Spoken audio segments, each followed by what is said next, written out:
situation. So there has to be new statutory law adopted to make this work, which is not going to, I mean, I don't know, it's a puzzlement. Oh, and we should talk about how the Democrats are going to, what the Democrats will do, which will be completely different from what the Republicans do.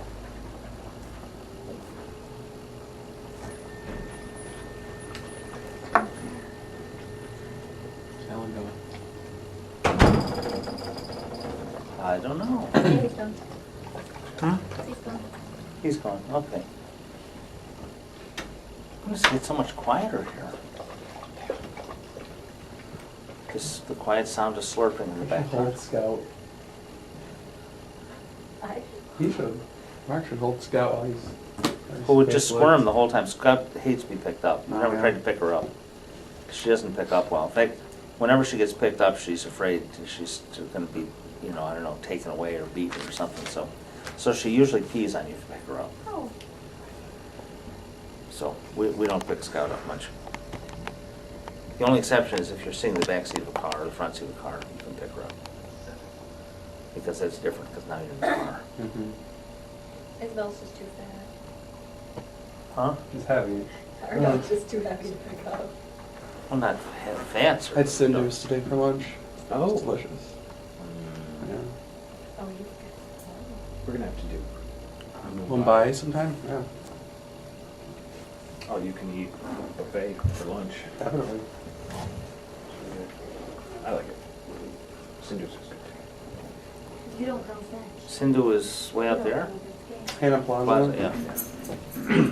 Right next to the other Pakistani, East Asian The Sultans. sultans. Yeah.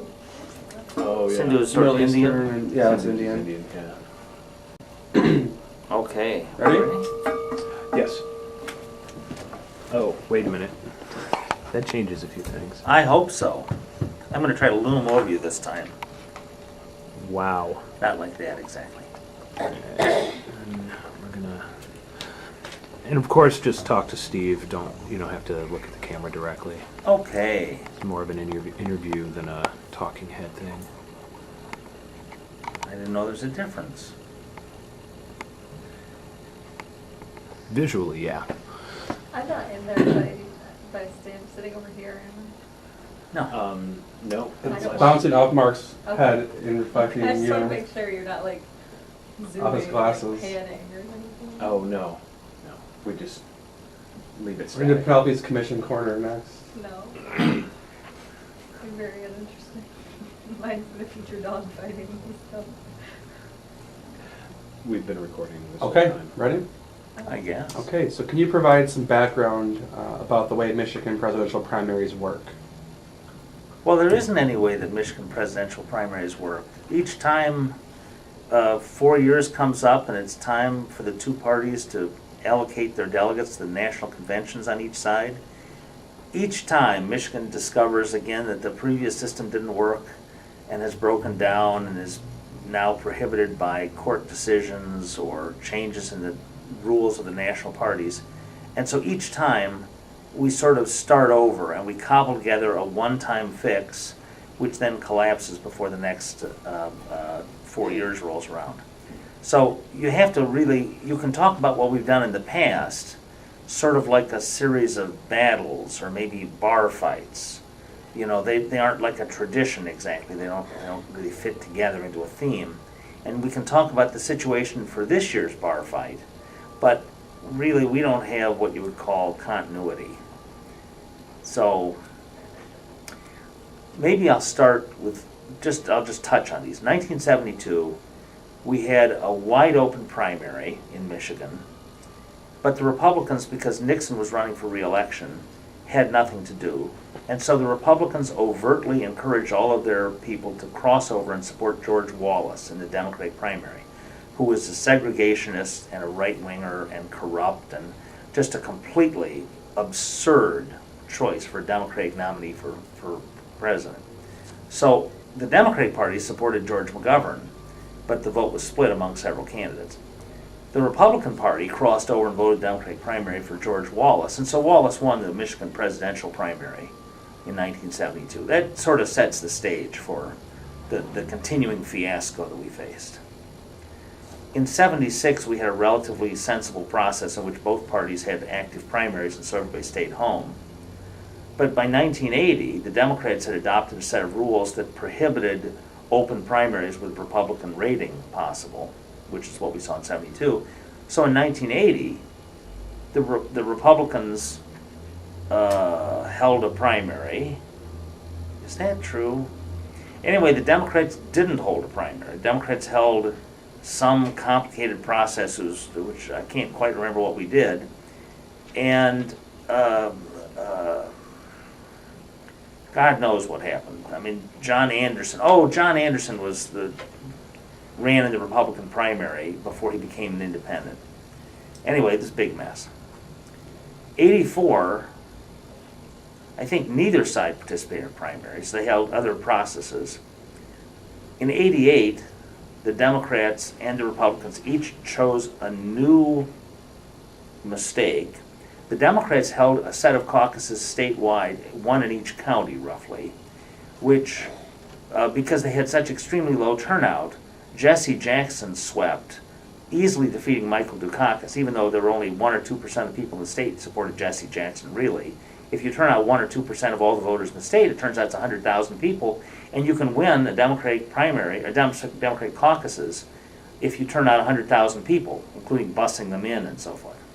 At the same time, the Republicans, because they had given up on every other method they had tried, briefly experimented with the idea of having the precinct delegates who had been elected in 86, remember this is the 88 cycle, so the 1986 precinct delegates controlled the process. But because there was a 2-year head start in order to get this to work, the only people who could do it were the religious fanatics. So Pat Robertson nearly took over the Republican Party as a result of this, because he ran a huge slate of precinct delegates all over the state. So the Republican Party was nearly in shambles because the structure was almost, the state central committee and all the county committees and so forth were almost taken over by Pat Robertson, the right-wing, televangelist, forcing the regulars to cheat and adopt dishonest rules and to file lawsuits and stall and remove officers from county parties and just do everything they could to cheat and eventually get themselves back to square one, which is where they stopped. And the Democrats managed to embarrass themselves by actually giving Jesse Jackson an overwhelming majority in a state where he was fairly unpopular. So that gets us to 92, where the Democrats and the Republicans got together and adopted a system of party declaration, requiring each party, in order to vote in the primary, in the presidential primary, you had to declare a party when registering to vote. Now this is normal in other states, but in Michigan it's I guess you'd call it an innovation, but it was another bad idea because we didn't do it right. People hated it. People objected to it all over the state. And so we ran the election in 1992 with the requirement for party declaration. By election day, when the primary was held, both parties were backing away from the requirement, and so they allowed people to vote even though they hadn't actually declared parties and so forth. And the law was quickly repealed after that because it was so unpopular with the voters. So that gets us to see that, I'm just saying there isn't any continuity in this. In 1996, Clinton was running for re-election, so the Democrats had no process. The Republicans had a primary which was open to more or less everybody, but only the Republicans really participated because it was between Bob Dole and Pat Buchanan. And between those, the Democrats didn't really have a preference, and so there wasn't much Democratic screwing around. But the Democrats had no reason not to vote in the Republican presidential primary. It was so in effect there's a primary on one side of the ballot, open to everyone, and it just happened that Democrats didn't play a decisive role and screw around. But in 2000, the Democrats did screw around. At that point, there was no Democratic primary because the Democrats were using a process involving, county conventions and so forth. And the Republicans did hold a presidential primary under state law, open to the Democrats, open to independents, open to anybody who wanted to cause trouble. And just before that election, John Engler, who was extremely unpopular, boasted that he was going to deliver the state to George Bush, and that he said not just a firewall, he was an asbestos firewall. I don't know why he decided to say this. And so that was replayed dozens of times on TV and attracted great Democratic interest. So Democrats in large numbers crossed over and voted for McCain. Democrats preferred McCain over Bush in that election, which they had no business voting in, by a ratio of at least 10-1. Republicans supported Bush by about 3-2 over McCain, maybe even 2-1. But as a result of the mix of who actually voted in the primary, mainly Republicans, but with the Democrats making about a third of the vote, McCain won easily. McCain swept the Republican primary almost entirely on the basis of Democratic votes. Well, it's absurd, you know. So that gets us to 2004, which had a different set of conventions, but not a primary. And then finally 2008. 2008 is almost recent history. The legislature, under pressure from the Democratic Party, adopted a particular bizarre requirement for declaring a party at the polls to request a ballot.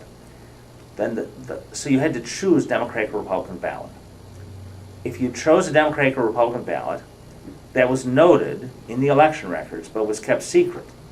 And then the data was to be given, the information, whether you requested a Democratic or Republican ballot, was to be given only to the two political parties.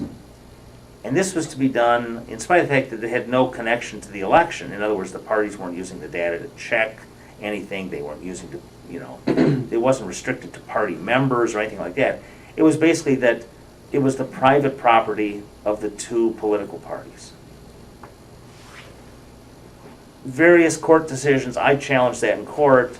Eventually the Supreme Court upheld it, with the 4 Republicans voting to support the Democratic scheme on a 4-3 vote, agreeing that it was public property being turned over for the benefit of the Democratic and Republican parties.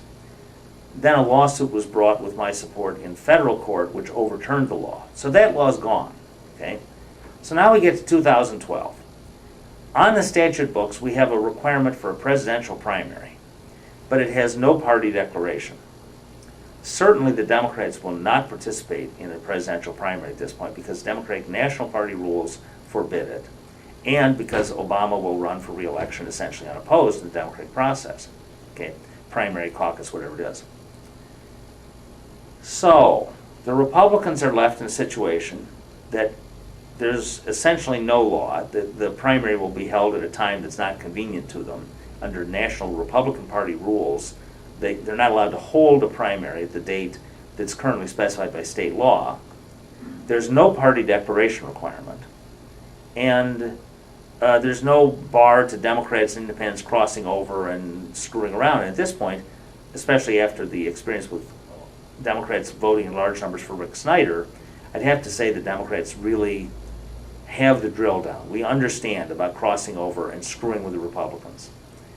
So if you ask what do we usually do, I'd say we don't usually do anything in particular. We do different things every time, and none of them really have worked very well.